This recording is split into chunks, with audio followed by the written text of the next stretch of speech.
What's up, everyone? I'm Samer, along with my co-host Papi Latte, and no Stank today, couldn't join us. You're watching The Loose Cannons, presented by Red Cap Plumbing and Air, a Tampa-based company who takes pride in their reputation for timely service, professional results, and exceeding your expectations. They truly define hashtag Tampa Proud. We are joined by special guests today, NFL Network's Jim Trotter, also co-host of the Huddle and Flow podcast on any major podcast network. If you guys have not checked that out, it's him and Steve Weish. It's phenomenal. Amazing interviews I did with Byron and with Todd Bowles recently. Really good stuff. I find it entertaining. If you haven't subscribed, go ahead and do so. Jim, welcome to the show, man. How you doing today? I'm good. I appreciate you having me. I appreciate you making the time to come on and hang out with us. And before we dive into the Buccaneers free agency happening in 2021, I want to kind of rewind the calendar a little bit and go back to 2020. Earlier this week, it was the 1-year anniversary of Tom Brady signing with the Tampa Bay Buccaneers officially. I wanted to get your feedback on what you thought at that moment when it happened, and then kind of fast forward to what happened just a month ago in February at Raymond James Stadium with Tom Brady holding the Lombardi at home. Kind of give me your thoughts on what you thought when it first occurred and kind of how it all played out. Yeah, one of the beauties of technology is that, you get recorded. So what you say on one day can be brought back a year later and you can be reminded about it. So what I said about Tom signing at that time was I believe that obviously he instantly made Tampa Bay a contender. And I felt that they were going to go through some early struggles while they adjusted to each other. And by the end of the year, they would be a much better team. I did not necessarily envision that they were going to win the Super Bowl, but I thought that they would be a playoff team. And everything that I thought, was proved out. There's just so many good things about the Bucs story, whether, it's Tom going there, Gronk coming in, everybody coming together, the coaching staff, all the things that they did. I was particularly intrigued about how Tom was going to mesh with Bruce Arians, because their styles of offense were different in terms of what he played in New England and how Bruce likes to run his offense. And what was beautiful is that, as Byron Leftwich told us, by midseason, after the bye, they kind of came to an understanding of each other about how all this would work and how it would work best. And they just took off from there. So props to them, and one last thing I should say, I'd be remiss if I didn't say, is you have to give some credit to Jason Light from the standpoint, a lot of this team was built through free agency. And a lot of times teams miss in free agency. They spend a lot of money thinking that they're going to be able to bring in these guys and plug them in and it's going to work, and it doesn't. If you look at what the Bucs have done over the last few years, those free agents that they have brought in with the core guys that they had have all meshed well. And that's a credit to the personnel department for being able to marry all that up. Mm-hmm. No, Michael Silver's our boy. We love Michael Silver, but I have to address something as well. Okay. Somebody tweeted, who's bought a Super Bowl lately? And Mike decided to retweet it and say, the Bucs last month. And I agree with you. You said, I'm glad you brought it up. The core of this team, I get it. Brady put us over the top. I'm not taking anything away from that, right? Like, Brady's incredible. I hated the guy, kind of like Jordan. You get fatigued, but once he came here, I'm like, wow, that cat's just built different. But the bone I have to pick with you, Mike, and I'm glad Mr. Trotter brought it up. The core was already here. I mean, Mike Evans was drafted here. O.J. Howard was drafted here. Chris Godwin was drafted here. Scotty Miller was drafted. All those guys made huge plays. The entire offensive line, besides Jensen, was already here or drafted here. Defense, you got Levante David here. Devin White, all the playmakers, the entire secondary, Vita Vea. I mean, those guys were here. It was we didn't buy a Super Bowl, so I had to get that in there. Well, I think both things can be true, and I think both of you are right. The core was here, but you also had to bring in some guys from the outside to get it over the top. So I think, as me trying to be the peacemaker in this day and age where there's so much divisiveness, I can say that you both are right. And I love Mike. I got no problems with Mike. I just, No, we all love Mike. Yeah, Mike's an encyclopedia of adventures, dude. It's ridiculous. We've had him on here twice, and The both stories are- shows had to be clipped down from like 2.5 hours to like an hour and a half, and that was just like trying to find stuff that you clip out because his stories are phenomenal, and he's out in the Bay Area, so he's got tons of stories from when he was in the locker room with the 49ers. And I'm not sure if you guys worked together when you guys were both at SI at one point or No. not. But dude, the stuff that he got to experience just in life is phenomenal, and we love him. But you know, sometimes we got to call you out. Mike's on another level, man. I can't even begin to do half the things that he's done, and the stories that he has to give you from hanging out with players and whatnot. It's just not me. I can't do it. So more props to him. I tell him all the time, I don't know how he does it. I don't know where that energy comes from, or even that desire, man. Some of these things that he does with these guys, it's just like, I'm a homebody, so I'm good if you just let me do my little bit, leave me at home, and I'm good. I don't need to be out hanging with these guys who are younger than my kids, some of them. So it doesn't work for me. I definitely feel you on that, man. Like when he said he did like a week with Dennis Rodman overseas, I was like, I'm at a point in my life right now where I just don't want to do that. I don't want to do that. I'm good. But I'd like to get your thoughts on like the national perspective. We did it in the first year, like without an off season, without a proper training camp. Like, you know, you had Leftwich on just kind of piecing it along, and it took some time to get it together.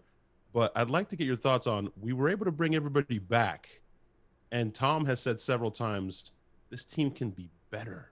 Can this team be like, can it be better? Is that a stretch? That's crazy. No, it's not a stretch. It can be, but here's my thing. Like, we were on the show the other day, and I said, you know, they were talking about who's taking the biggest step backwards. And I said, hear me out on this. And I said, if we say backwards, we mean that you are not as successful as you were the year before, correct? If that's our definition. And I said, if that's our definition, I believe the Tampa Bay Bucs will take a step back, because I don't believe they'll repeat as Super Bowl champs. Now, why do I say that? Because no team has repeated since 03-04. And history is a tough opponent to overcome. And think about it. Every year, what do we say after a team wins the Super Bowl the next year? Man, they're the front runner. Man, they're that good. They can be better. Think about what we said about the Chiefs last year or 2 years ago after they beat the 49ers. And everyone was like, everything is in place. Everybody's coming back. Chris Jones re-upped when they didn't think they could re-sign him. Travis Kelce re-signed, all this kind of stuff. And all it takes is that one game, and then you're out. And so for me, and I say this, if you ask me, am I taking the Bucs or am I taking the field in terms of winning the Super Bowl next year? I'm taking the field simply because of what history tells me. Doesn't mean Tampa Bay can't get back to the Super Bowl. Doesn't mean Tampa Bay won't have as good a record as it had last year or better. It just means that it is tough to repeat when you have that target on your back.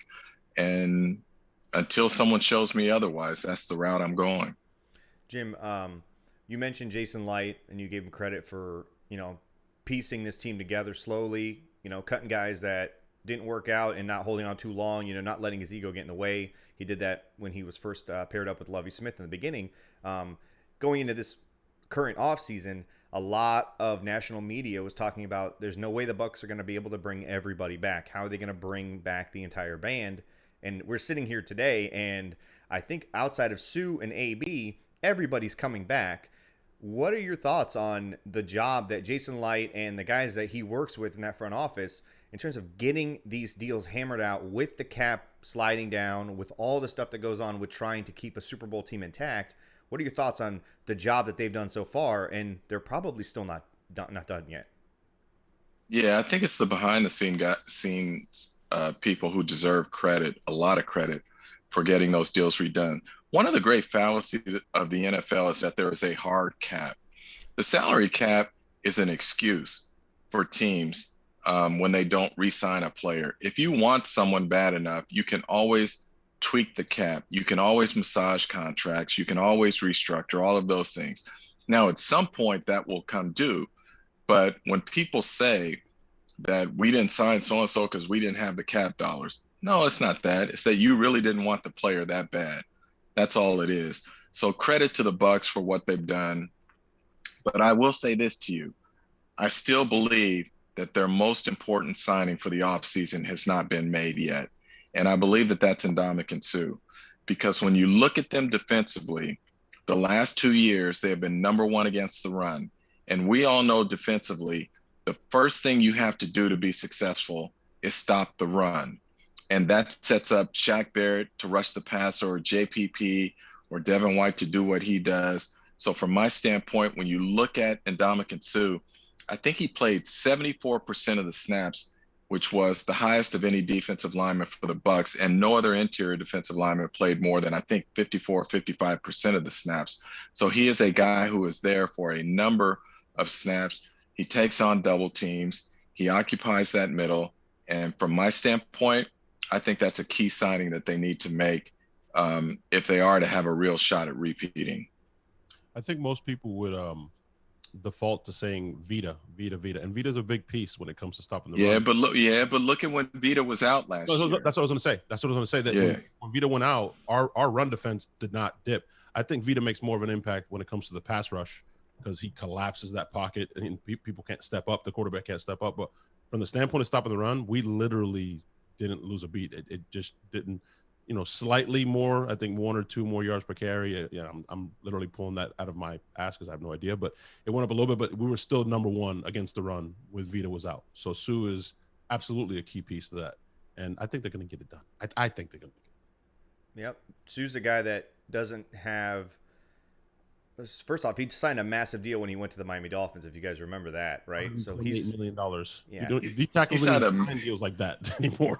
That's crazy. He signed a massive deal when he was drafted, so he made it. In fact, that deal was so massive, that's how he wound up down in Miami, because the team said Detroit said we just can't pay him that much. So credit to him. Yeah, he's definitely been paid. And now he's got the best of all worlds. He's gotten his money and he's gotten his championship. So for him, life is golden. It's just a matter of what does he want to do next? And does he feel it's worthwhile to continue playing? Yeah, he's got some things lined up with his father and what they're going to do after he retires. Some of these things are more lucrative than what he's made in the NFL, which is hard to believe, but it actually is. So money isn't as much of an object as it would be for maybe any other veteran in this day and age. So maybe ends up being he's representing himself. He's doing the negotiations himself. So I think, chasing a ring, you've already got all that money in the bank. You've got more coming in the future with the commercial engineering and the buildings that he's going to be, putting together and being a part of when he's done playing football. I think the deal happens. But I agree. That is, I think, the last key signing that the Bucs have to make. And, from our perspective, obviously, we're wearing the red goggles, right? We're saying the Buccaneers have won free agency, right? But I'm curious to get your idea on what do you think about the Buccaneers adding a free agent running back, and who would be the best fit, considering that they most likely won't be able to keep playoff Lenny, or Lombardi now? Before you answer that, Jim, they were the last draft class, right, Samer, right, Jim? Gerald McCoy, that was the Sam Bradford. That was the last draft class that got paid like that, right? Yep. Correct. Then they put in that rookie pay scale. Got paid. Correct.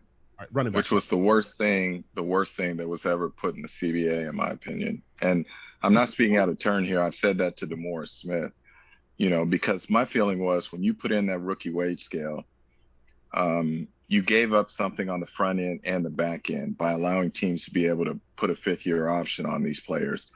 My feeling was if you were going to have a rookie wage scale, that these players should be eligible for unrestricted free agency after 3 years, 4 at the most. Because if a team can't make a determination within that time whether or not this guy is worth keeping, that's on their personnel department. That's not on the player.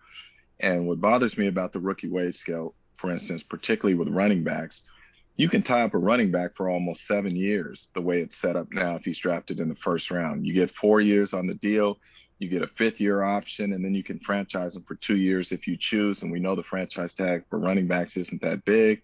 And therefore, you've got 7 years out of a running back. And we know the life expectancy in the NFL on average, depending on who you talk to, is 3 to 6 years. So you've basically taken up his whole career and he never got a chance to get to unrestricted free agency. So that whole thing about the rookie wage scale really is a sore spot with me.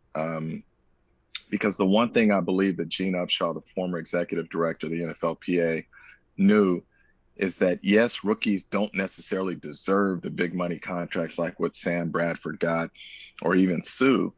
But when those deals come in, they then become the floor for the veteran players.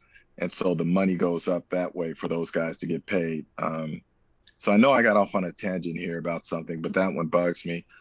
To answer your question about the running backs, I'm not so sure that they can't re-sign Fournette. It's a depressed running back market. So he's probably not going to get the money that he thinks he deserves. And if that's the case, and the money isn't that much different, among the teams, why wouldn't you go back to Tampa and chase a ring again and maybe do a one-year deal and see what you can get the next year when the cap increases? So I'm not ruling that one out yet. I think what they need is a physical back who can pound it there, complement what Tom and that passing game does. And when you're a Super Bowl champ, they'll find it. They'll find it. If not now, later. And the draft has running backs as well. So I don't think there's any need for the Bucs to panic and say we got to do something quickly. They're tied obviously to James White in a lot of reports. Tom's, he's his boy. He played with him. He knows his system. He knows what he expects of him. Is that possibly And he's a great guy.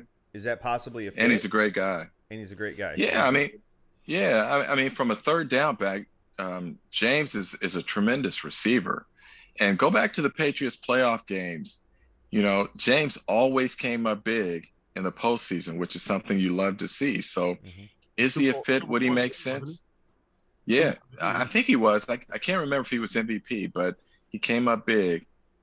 So from my standpoint, yeah, he'd be a great fit, but there are others as well. So that's the beauty of what the Bucs have here. There is in my opinion, a number of players that they could plug in who could do well. And those players, some of them would love to play with Tom Brady and a defending Super Bowl champ. I have to go back, Jim, because I agree and I also disagree with you. I agree that the back end of that deal, those negotiations was horrible. From a fan's perspective, cool. We have control over the player an extra year with the fifth-year option. From a fan's perspective, cool. But for the player, I can understand that. I can understand it setting the floor as far as the other side of the argument, as far as the contracts. We both agree on those players didn't deserve it. Like Sam Bradford getting paid more at that time than Peyton Manning and Tom Brady it's asinine. That's where I had a problem with it. And also with the holdouts and stuff. It's like, bro, you haven't taken a snap and you're demanding more money than Tom Brady. What? Yeah. That's I get that. I understand where you're coming from and I respect it. And I think they could have negotiated it better, but I like the scale from that perspective that those guys you don't know what you're getting, but the 3 years, right. You're right. Move on. If you don't know by 3 years, man, you get new coaches. Well, no, but here's the difference. Tom Brady or Peyton Manning or whoever might not have liked that Sam Bradford got all that money until it was time for them to redo their deals. And then they loved it because it raised the floor for what they were asking for. I'll never forget Eli Manning's deal, what he got. And when LaDainian Tomlinson was coming up to get his deal done, to get his first extension, he told ownership, I'm not taking $1 less than what Eli Manning got in terms of guaranteed money and whatnot. Why? Because LaDainian had established himself and he was a Pro Bowl, all-pro player. And he felt that it wasn't right that he would make less than what some rookie was getting who hadn't proven himself at all. And so he used Eli Manning's contract, and I'll never forget this because I was there, as sort of the floor for what he was going to do. And so while we agree that rookies should not have been getting those kind of deals, the fact is the veterans benefit from it when it came time for them to redo their deals.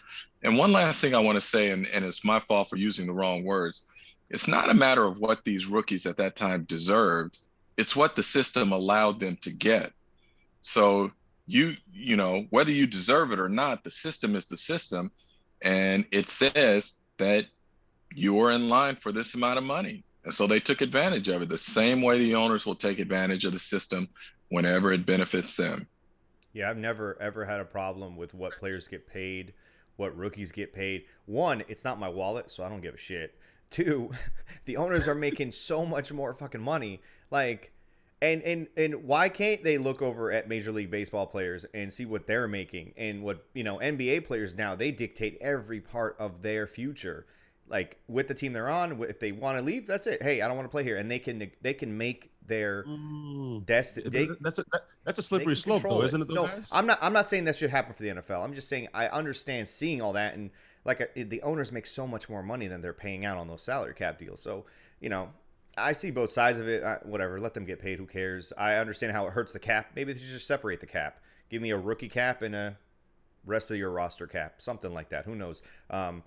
I don't know. The slippery slope, though, is with MLB and with the NBA, which some people like it. I respect if you do, no problem. To me, it's gotten unwatchable at this point because the beautiful thing about the NFL is the parity, right? Like everybody feels like this is our year. Everybody feels like this could be it. But I'm gonna push back on that for a minute though, because everybody feels like that. But every year we go into the season knowing there are probably only a handful of teams that have a legitimate shot at winning a championship. So is it good to say? And I'm not taking a side on any of this. I'm just presenting the arguments. Is it good to say that there's parity and the difference between the bottom team and let's say the top team isn't that great in terms of wins and losses? But we only know that there are a handful of teams that could win it. Or is it better to say, you know what, screw it. We know there are a few super teams and let them have at it and everybody else has to catch up. I mean, I don't know. Everyone has a different opinion on it, but from my standpoint, I always get a kick when people say that there's parity in the NFL, because the reality is right now we could all sit here after the draft when rosters are pretty much set and we can pick out the 5 or 6 teams that are likely to compete for the championship. And I guarantee you all of us will be right in terms of having the ultimate winner in those 5 or 6. Mic drop. I can see it. But I mean, look at the Browns, though. What were the Browns for 3-4 years ago? Like the Browns. No. See, you said 3 or 4. You said 3 or 4 years ago. But you can get there, Jim. In the NBA or MLB, for example, it's Boston, it's New York, and it's the hell with everybody else because they can spend, it's unlimited. They can spend whatever they want to spend. Small market teams or Tampa would be screwed. Bro, I'm from Northern California. I grew up going to Warriors games at the Oakland Alameda Coliseum, sitting up in the $5 seats watching Joe Barry Carroll and whatnot. Nice. I saw some awful basketball. But look at the Warriors today, or not today, but recently when they were winning 3 championships in 4 years, or whatever. It can all turn at any time. But when you talk about Cleveland, for instance, back then, they were awful.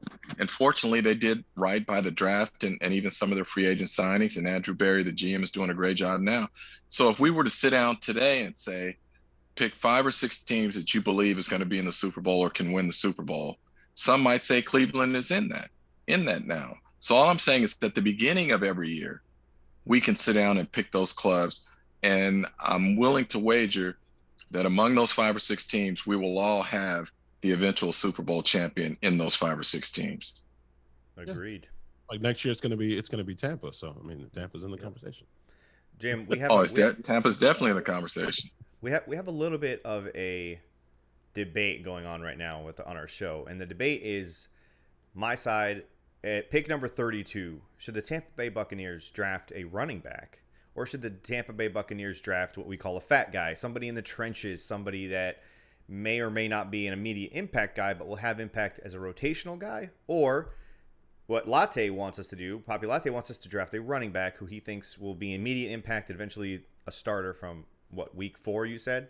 You didn't even present my argument correctly. What I said, Jim, was I don't mind trench guys. Fat guys is how you win, right? On the D line and on the offensive line. That's where it starts. That's where it begins and ends. But in this particular year's draft, we don't need offensive linemen. Everybody knows that. In this draft, I would love to get a D tackle that was worthy of a first-round pick. I'm not a scout. I'm just going by the Daniel Jeremiahs of the world and everybody else. There's not very good D tackles this year. The interior draft class is not good. There are some exterior pass rushers. There might not be the guys that are worthy might not make it to 32. So my argument is I would rather take a running back, because if Leonard doesn't come back, we're going in with what? We're going in with Rojo, who struggles with pass protection and catching the ball. And Brady, we just discussed it earlier, likes to throw the ball to running backs. James White, if he comes in, you said it. Thank you for nailing that. He's a third down back. He had 150 yards rushing last year. And we're going with Keshawn Vaughn. That's it. So I would rather take a running back that's going to make a bigger impact, in my opinion, than a D tackle that would be in any other year drafted in the second or third round. So if you're telling me Najee Harris or ETN or Javonte Williams is there, I would rather have one of those guys that when they step on the field, you don't know if we're running or passing, instead of a potentially second or third round pick any other year that's a rotational guy. You're not talking about getting a Vita Vea. Let Mr. Trotter answer and agree with me, please. Go ahead. I'm not going to agree with you. I'm not sure either of you will like my answer. First of all, let me say I do believe football teams are built inside out. So I do believe you start up front on both sides of the ball. But number two, let me say this to you when it comes to the draft. I think teams get into trouble when they press in terms of saying we need to fill a need. And therefore, we are not true to our draft board, and we take players who are lower on our draft board simply to fill a need. I am a major proponent of best player available. I mean, you want guys who are going to be able to make an impact on your club. And if you have, and I'm just using for instance, if you have a defensive tackle who is rated much higher than the running backs who are available, then take the defensive tackle. Because if that running back washes out on your team, what was the point in the first place? And I think that's where clubs get into trouble. Conversely, if you have that running back rated much higher than that defensive tackle, you take that running back. You want to take the player, in my opinion, who has the best chance to have an impact on your club. And if you do that, you'll be okay. We had Terry Fontenot on the podcast. He's the new GM of the Atlanta Falcons. And what he said was, you want to stack positions. You know, if the talent says that this is who you take and you're already strong at that position, you take that player. If he's the best player on your board, you stay true to your board. And typically, and not always, but typically, the clubs that are true to their draft board, if they've done a good job, are the clubs that are successful.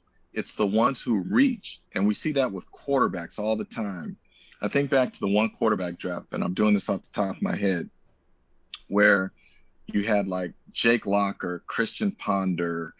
There were like 5 quarterbacks, I think, taken in the first round, many of them in the top half of the first round.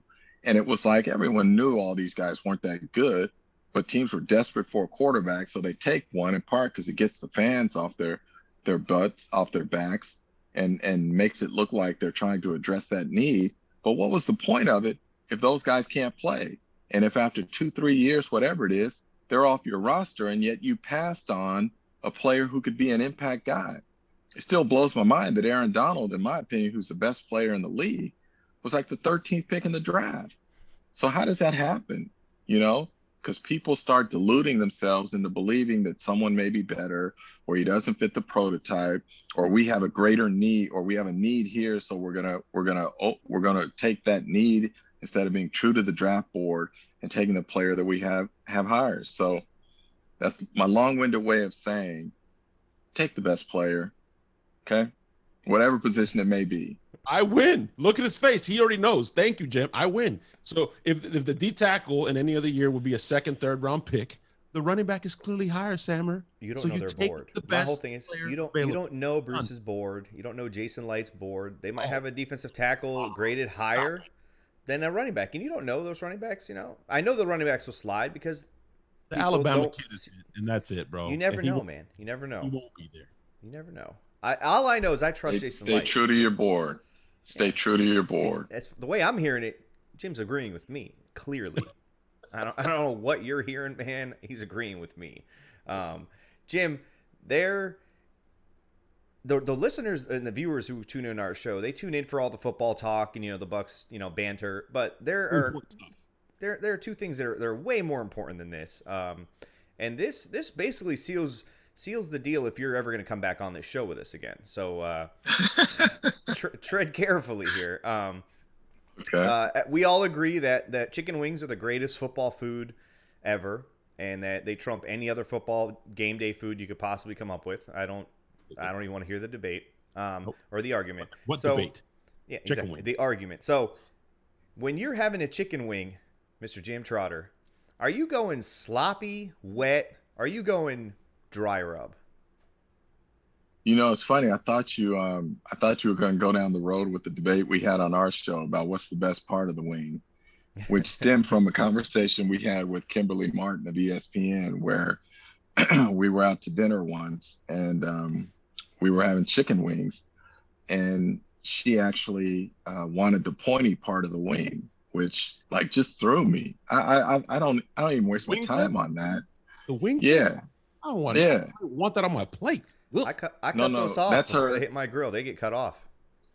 That's her favorite part. So it just threw me. And so that's always been a point of contention between the two of us. And so it started something on the show where the guests we would have on would talk about what's their favorite part of the wing. So I thought you were going there. No. To answer your question about dry rub or sloppy,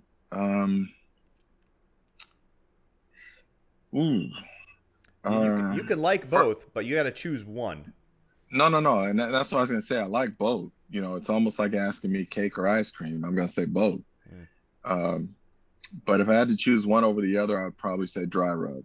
Oof. No. Okay. So That's not the important of the two. The more important of the two is the follow-up. Yeah, the follow-up question. This is where I get nervous. Everybody knows that I get nervous with this one because, it's very important. I like you, Jim. I like you. I want you to come back. I appreciate that. If you're having those dry rub wings, are you dipping them in blue cheese or shit? No. No. I don't do blue cheese. I don't do blue cheese. No, Jim, no. You dip them in ranch? Please tell me it's not ranch. I don't do ranch. Okay, so you're good. You can go back. You can go back. Okay. You're a purist. Okay. We can appreciate purists. Yeah. I don't do either of those. Purist. I like it. You just the wing. I like it. I can respect that.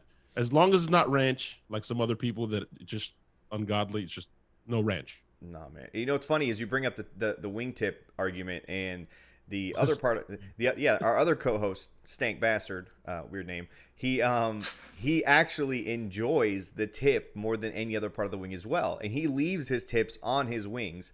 I think he leaves his wings completely intact. All three parts are right on there when he does them on his grill. But he's a proponent for enjoying the wing tip for some fucking reason. I don't waste my time with him. When I go to the butcher, I'm like, hey, get rid of those tips before you put them in the bag, bro. I don't want anything to do. That's like adding extra weight to my poundage. Get out of here. I don't want that. I literally. That's a great point. I ban Winghouse. That's a great point. I ban Winghouse. I don't go to Winghouse. Nope. I don't go to Winghouse because that gives you massive stomach issues when you go to Winghouse, but that's just a whole different conversation. Man, it was the first time I'd ever heard anyone say they enjoy the wing tip. I'm like, I just don't get it. I don't even bother. So I have to say it's just something I just couldn't understand. If I go to a restaurant and there's a wing served to me with a wing tip on it, I'm never going back. Because that tells me they don't know what the fuck they're doing. I'm a wing connoisseur. If you give me a tip, I know something is not right in that kitchen. Fix it. To be honest, if I'm being honest, I don't even like them all together the way Stank does it. Like just separate the wing. Separate them, man. I like both. I like flats and drums. Not a drummy guy like I just need all drums. I like flats are fire. Amazing. Flats are better, actually. Separate them. Flats are better because you just squish them down like we were talking about, and you just grab them and pull. Dude, it's a one-handed operation. You can still keep the other hand on the game controller, on the remote. I can literally still hold my beverage and eat a flat and just exactly like a machine. Jim's like, man, this is such a weird podcast. No, because we've been there. We've done the chicken wing thing, so it's not weird at all. I get it. The bigger thing for us is if you come on the show and you tell us you like ranch, like that's a huge issue for us. That's sacrilegious. Like a wing, if it is ever to be dipped in anything, it should only be dipped in buffalo and blue cheese because that's how it was made in Buffalo when the wing first was born. It was dipped in blue cheese, not ranch. Ranch started from those pizza people. Vita Vea came on a show. They dipped their pizza. They ran out of ranch. They love ranch so much they dipped their pizza in ranch, and they ran out of ranch, and they improvised, Jim, and they dipped it in mayonnaise. Oh no!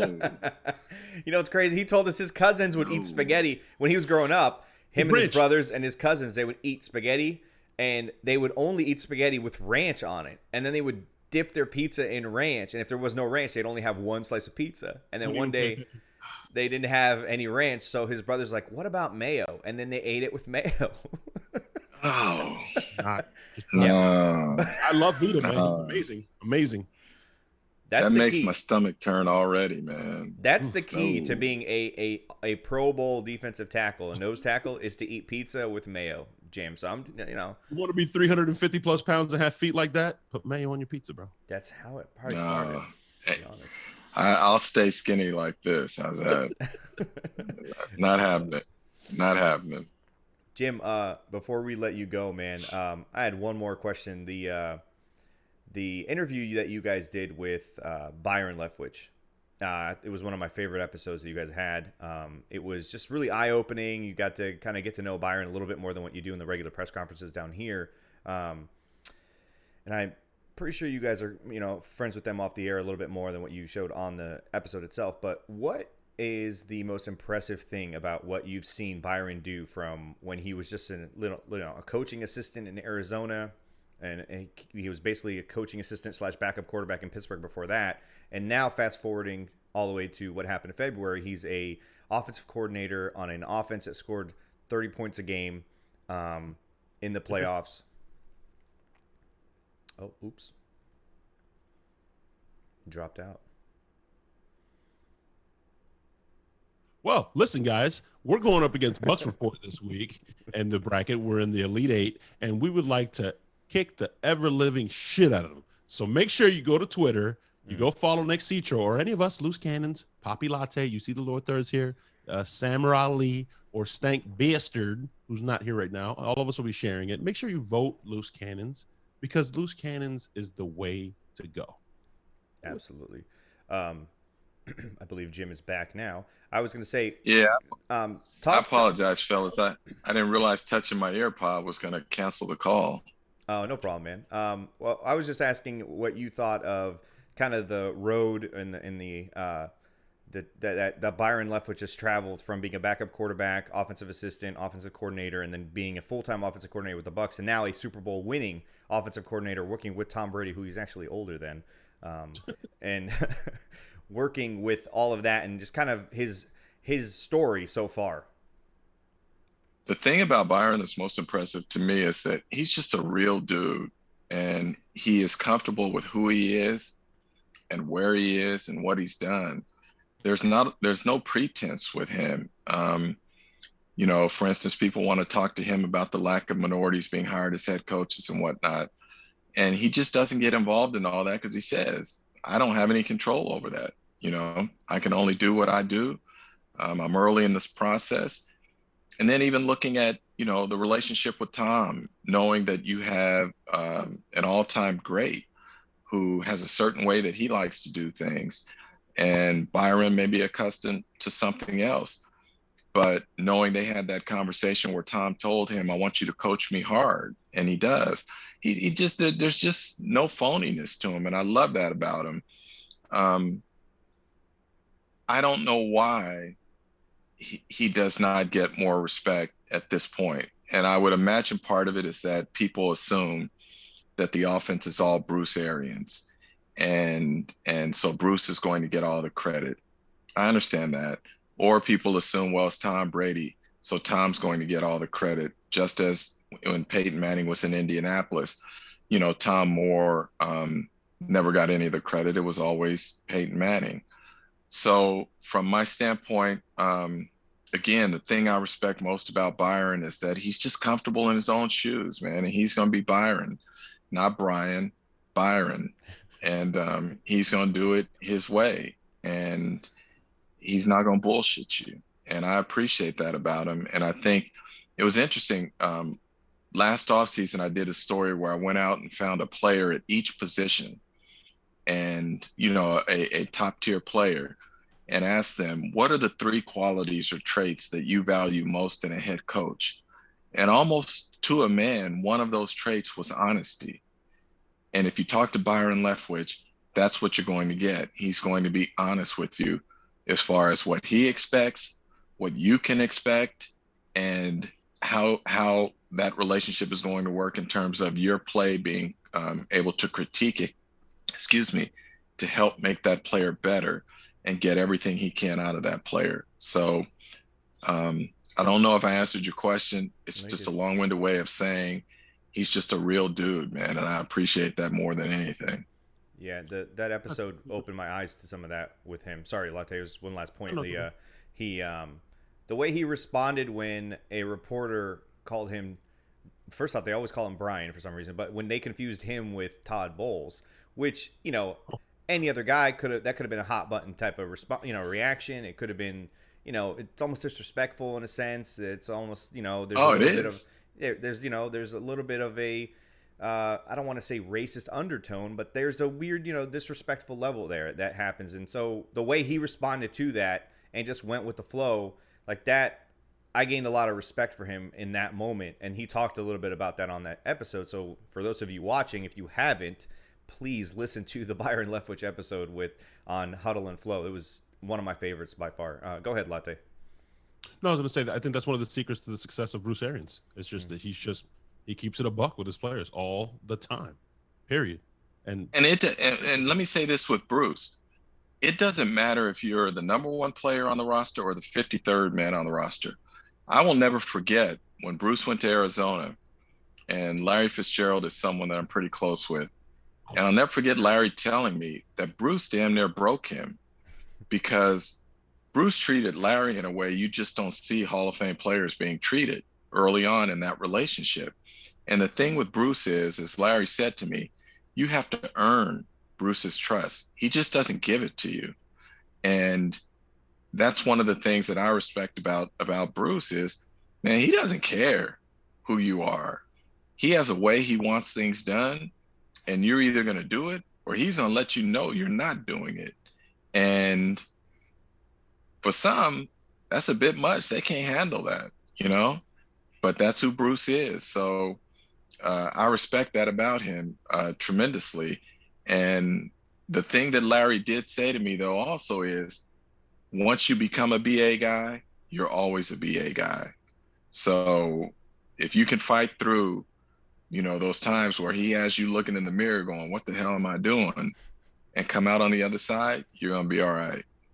I mean, people ask how do coaches get players to run through a wall for them? I mean, there it is right there. Like you walk in and you literally treat Larry like any other guy. And it's like, wait, what? Hold on, let me show you who you know what I mean? And it's like, we both got what we wanted.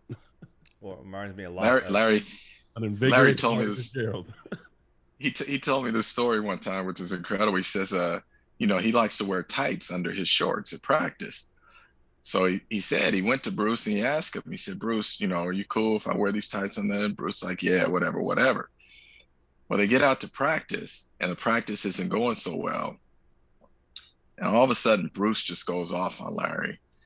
Man, who the F are you? What are you doing in tights? Get out of here. Go in the locker room, and dress like everybody else and whatnot.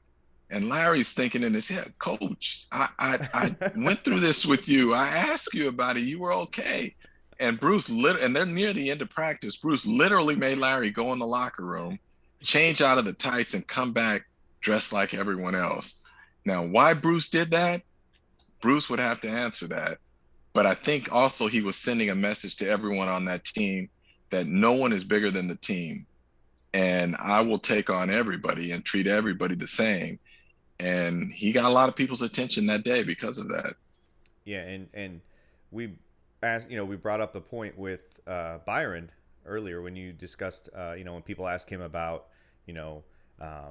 African American coaches and minority coaches not getting opportunities, and we'd be remiss to not mention that Bruce has kind of been the front runner and the leader in a lot of the stuff that he's doing. All of his coordinators are African Americans, and he's got female coaches on his staff. He's got an inclusive environment. So I definitely want to get your take on kind of the culture that Bruce is building, not only on the football field, but kind of behind the scenes in the office, on the coaching staff, in that building where, he's giving opportunity in a world in the NFL right now where it feels like it's not as inclusive, not as much as the NFL would like you to believe. Look, from my standpoint as a black man, it's incredible what he's doing. Now, what Bruce will tell you is, I'm not doing anything special. I'm just hiring the best guys. And I'm also hiring guys that I have a relationship with in terms of knowing what they're about, what type of coach that they are, etc. So it's not like I'm handing out a job to anyone. These are jobs that all of these men or women have earned. So that's first and foremost what Bruce would tell you. But for me, it's tremendous. Last season, he was the only coach in the NFL to have minorities at every coordinator position. This year, he's been joined by Kyle Shanahan at San Francisco. They are now the only two coaches in the NFL who have minorities at every coordinator position. So Bruce deserves a tremendous amount of credit. And as much as he says he's just doing what's best for the team and what these men and women have earned, I do think there's a part of him that knows he is a trailblazer in that sense. And I think he enjoys that. And if it brings more attention to this and others follow suit, then great. But that's what was so powerful in terms of all the different storylines from the Super Bowl, is to say, for all you owners out there who think that, there's only one way to win a championship, or you can't win a championship when you have a diverse staff, leadership, I should say, when you have diverse leadership, he just showed that's not true. And for that, I'll be eternally grateful. I mean, I'll go back to the Vita Vea episode. I keep referencing, I'm sorry, guys. But he talked about Coach Lowe, the D-line assistant coach. She's amazing.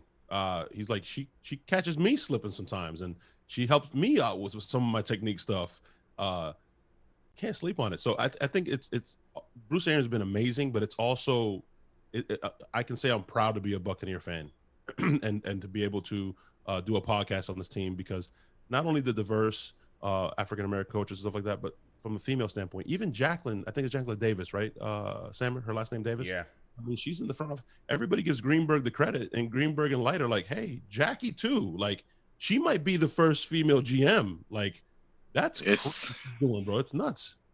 It's funny you say that, because I've already put it on my calendar that she's somebody I want to do a story on in the near future. Yeah, Nice. what she's done with this current offseason with Mike Greenberg, I mean, Jason Light's going to get the majority of that credit because he's the GM, but he'll credit those two guys before he says anything about himself, and they're doing a phenomenal job. And they, like Latte said, they mentioned Jackie a lot, and I'd love to see her on your show and kind of get a little bit more about her and her story. Before we let you go, Jim, I'll let you plug, your show. Maybe you guys have a cool guest coming up. You want to let people know how they can subscribe, follow, listen, all that good stuff. Yeah, no, it's called the Huddle and Flow podcast with myself and Steve Weish. You can find it on all the major podcast platforms, whether it be Apple or Spotify or whatnot. We've got a few interesting guests coming up before we go on hiatus for a while. I think we're going to have Brandon Bean, the GM of the Bills. We'll have Warren Moon. And there are a couple other surprise guests who could be in there. But all we're trying to do with our podcast is just go places that others, for whatever reason, aren't going, and to touch on topics that aren't being touched on, or to delve deeper into topics, I should say, that others aren't delving deeply into, and just be as real as we can be about what we're feeling, what we're thinking. And it's not just football, it's societal issues, it's entertainment, it's all of those things. We've had Nnamdi Asomugha, former All-Pro cornerback in the NFL, who's now an actor who did a great movie, starred in a great movie on Prime, Amazon, Sylvie's Love with Tessa Thompson, just incredible. We've had James Lopez, who is executive producer of things like Girls Trip, What Men Want, The Photograph, all of those movies, and is now working on a biopic on Doug Williams, which Tampa Bay fans should be interested in when that comes out. We've had Maya Wiley, who, is running for mayor of New York City. We've had Soledad O'Brien, Lindsey Davis, the ABC News anchor. So, and we've had all the football people too, whether it's Larry Fitzgerald, Michael Vick, Stephon Diggs, Patrick Mahomes. I mean, just go down the list. So we try and give you a little bit of everything is what I'm saying. And all these people on the wall behind me have been guests on the show: Jerry Rice, Doug Williams, Larry Fitzgerald.